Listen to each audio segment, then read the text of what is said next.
మంత్రి ఉత్తమ్ కుమార్ రెడ్డి ఆధ్వర్యంలో ఉమ్మడి పాలమూరు ప్రాజెక్టుల సమీక్ష సమావేశం జరిగింది. ఈ మీటింగ్ లో ఉమ్మడి జిల్లాలోని పాలమూరు రంగారెడ్డి, కల్వకుర్తి, రాజీవ్ భీమా, నెట్టెంపాడు, కోయిల్ సాగర్ ప్రాజెక్టులపై సమీక్ష జరిగింది. ప్రధానంగా ప్రాజెక్టుల భూసేకరణ, R&R, కోర్టు కేసులు, ప్రాజెక్టు పనులపై చర్చించారు. ఈ మీటింగ్ కు మంత్రులు జూపల్లి కృష్ణారావు, వాకిటి శ్రీహరితో పాటు పలువురు ఎమ్మెల్యేలు, ఎంపీలు పాల్గొన్నారు.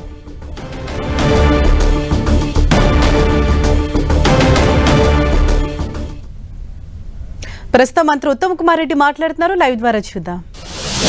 కల్వకుర్తి, నెట్టెంపాడు, భీమా, కోయిల్ సాగర్ వాళ్ళు అధికారంలో వచ్చిన జూన్ 2014 పెండింగ్ ఉండే, వాళ్ళు దిగిపోయిన డిసెంబర్ 2023లో అట్లనే పెండింగ్ వదిలిపెట్టిపోయినరు. ఈరోజు మేము రివ్యూ చేసుకున్నాం. మార్చ్ 2027 లోపు కల్వకుర్తి, నెట్టెంపాడు, భీమా, కోయిల్ సాగర్ ప్రాజెక్టులు పూర్తి చేస్తాము అని చెప్పి స్పష్టంగా ఒక ప్రణాళిక తయారు చేసుకున్నాము. దానికి కావాల్సిన నిధులు, కావాల్సిన ల్యాండ్ ఎక్విజిషన్, R&R అన్ని పూర్తి చేస్తాం. అదేవిధంగా మరి కొడంగల్, నారాయణపేట్, మక్తల్ స్కీమ్ కూడా వేగవంతంగా ముందుకు పోతుంది. అది జూరాల నుంచి మ్యాక్సిమం వాటర్ డ్రా చేసి ఆ యొక్క మరి స్కీమ్ కూడా నిర్మాణంలో ఉంది, వేగవంతంగా నిర్మాణంలో ఉంది.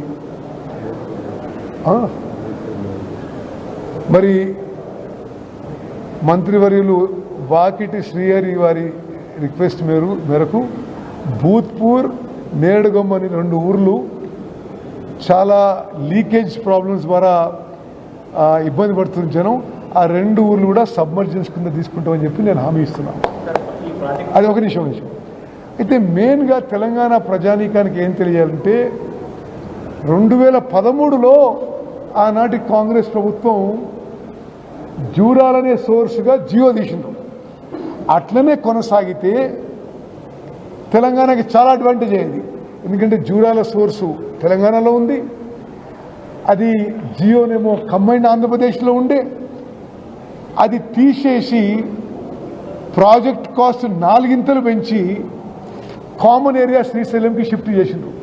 అంటే ఎక్కువ లిఫ్ట్ చేయాలి, ఎక్కువ ఖర్చుతో కూడుకున్న విషయం కూడా మరి తెలంగాణ రాష్ట్రానికి అన్యాయం చేసింది. మీరు ఒకటే గమనించాలి, తుమ్మడిగట్టు నుంచి మేడిగడ్డకు షిఫ్ట్ చేయడం తెలంగాణకు ఎంత అన్యాయం జరిగిందో, జూరాల నుంచి శ్రీశైలం షిఫ్ట్ చేయడం కూడా అంతే అన్యాయం జరిగింది. తెలంగాణ ప్రజలు మరి మోసపోయినరు, తెలంగాణ రైతులకి నష్టం జరిగిందని చెప్పి నేను మనం చేస్తున్నాను.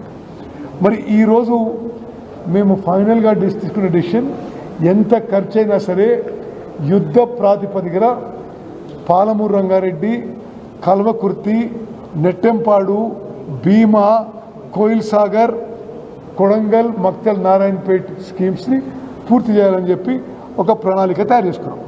ఈ ప్రాజెక్టులకు సంబంధించి ఎన్ని వేల కోట్లు అంచనా ఎంత ఇస్తే కంప్లీట్ అవుతాయని? మేము ఇప్పుడు ఇమ్మీడియట్గా అయితే ఒక 22,000 కోట్లకి నెక్స్ట్ 2 ఇయర్స్లో ఖర్చు పెట్టాలని చెప్పి ఒక ప్రణాళిక తయారు చేసుకుని జరిగింది. సార్, R&Rకి సంబంధించి లాస్ట్ టైం రేవంత్ రెడ్డి కూడా దీన్ని డిసెంబర్లో కంప్లీట్ చేసేస్తాం R&R అంతా కూడా, కానీ ల్యాండ్ ఎక్విజిషన్కి సంబంధించి కూడా చెప్పారు. అంటే ఉదండాపుకు సంబంధించి చర్చల దృష్టిలో పెట్టుకుని చెప్పారు. అది సంబంధించిన పెండింగ్ ఉంది. సరే, ఇప్పుడు అది చాలా కాలం నుంచి పెండింగ్ ఉంది. తప్పనిసరిగా Udandapur land acquisition, R&R war ఫుటింగ్లో పూర్తి చేస్తాము. సరే, ఇప్పుడు ఈరోజు మేము అనుకున్న విషయం ఏంటంటే, ఇప్పుడు కోయిల్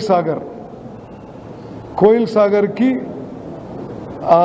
ఎంత అమౌంట్ అవసరం ఉంటే అంత అమౌంట్ 185 కోట్లు విడుదల చేసి పూర్తి చేస్తాము. అంటే ఓవర్ ద నెక్స్ట్ 1 ఇయర్. మరి భీమా 202 కోట్లు, నెట్టెంపాడు 252 కోట్లు, కల్వకుర్తి 909 కోట్లు.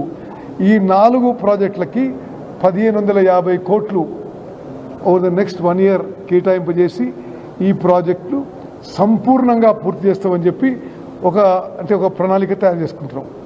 అదేవిధంగా పాలమూరు రంగారెడ్డికి ఏ విధంగా నిధులు కేటాయించాలి, ఏ విధంగా మక్తల్, నారాయణపేట్, కొడంగల్ స్కీమ్కి ఏ విధంగా నిధులు కేటాయించి మ్యాక్సిమం ఆయకట్టు వచ్చే ఇయర్ సాధించాలని చెప్పి ఒక ప్రణాళిక తయారు చేయడం జరిగింది. మరి ఉమ్మడి నల్గొండ జిల్లాలో ఎస్ఎల్బిసి టన్నలు అదేవిధంగా డిండి ప్రాజెక్ట్ కూడా వార్ ఫుటింగ్లో టేకప్ చేస్తాం.